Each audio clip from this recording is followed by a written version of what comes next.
Assalamualaikum warahmatullahi wabarakatuh. Nama saya Kernisa, saya dari kelompok 13 ingin menjelaskan makalah tentang ta'zir.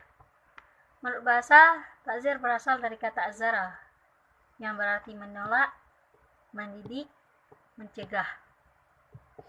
Ta'zir diartikan mendidik karena ta'zir dimaksudkan untuk mendidik dan memperbaiki pelaku agar ia menyadari perbuatan jarimahnya, kemudian meninggalkan dan menghentikannya.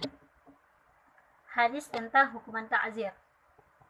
Dari Abu Burdah Al-Ansari bahwa ia mendengar Nabi SAW bersabda, tidak boleh dicambuk lebih dari 10 cambukan, kecuali jika melanggar suatu ketentuan Allah Subhanahu wa taala.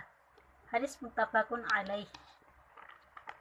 Hadis di atas ditetapkan sesuai berdasarkan firman Allah dalam surah An-Nur ayat 2. Az-zaniyatu waz-zani fajlidu kullu wahidin minhuma mi'atan jildah wa la ta'khudhukum bihima ra'fatun fi dinillahi in kuntum tu'minuna billahi wal yawmil akhir wal yashhad 'adzabahuma ta'ifatun minal mu'minin.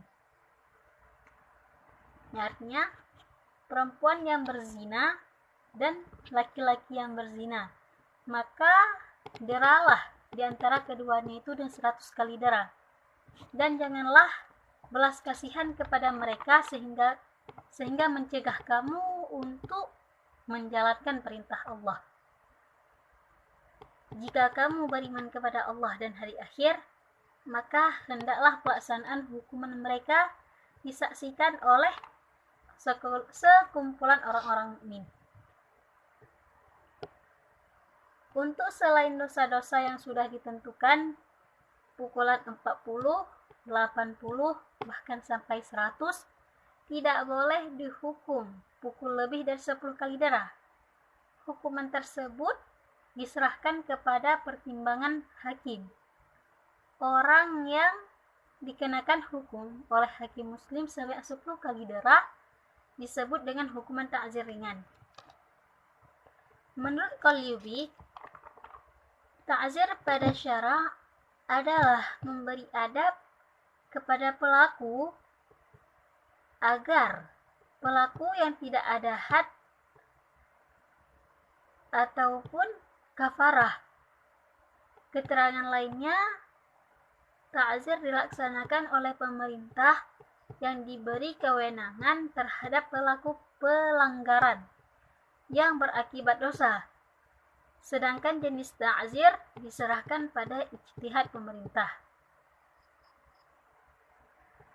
Adapun tindakan sahabat yang dapat dijadikan dasar hukum untuk jarimah dan hukuman ta'zir antara lain adalah tindakan Sayyidina Umar bin Khattab ketika ia melihat seseorang yang menelentangkan kambing untuk disembelih.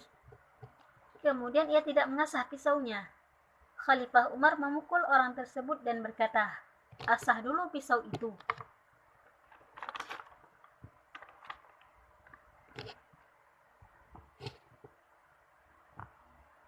Hukum ta'zir di dalam Islam harus dilaksanakan pada setiap perbuatan maksiat yang tidak ada hukuman had ataupun ketentuan untuk membayar kafarah. Karena perbuatan tersebut termasuk dalam kategori perbuatan yang terlarang.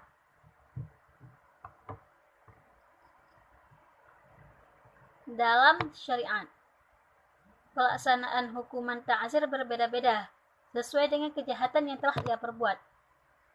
Bentuk hukuman ta'zir tidak boleh dengan cara yang dilarang agama, seperti dengan memotong jenggot seseorang, karena bisa masuk dalam kategori pelecehan dan penghinaan. Dan juga tidak boleh menjatuhkan ta'zir dengan cara yang dilarang agama, seperti misal ada orang yang meminum khamar, lalu kita menyiram pelaku tersebut dengan khamar ataupun minuman keras. Dikarenakan hukuman ta'zir harus dilakukan dengan cara yang tidak bertentangan dengan syariat demi menciptakan kemaslahatan. Hanya inilah makalah saya. Kalau ada yang kurang saya minta maaf. Wassalamualaikum warahmatullahi wabarakatuh.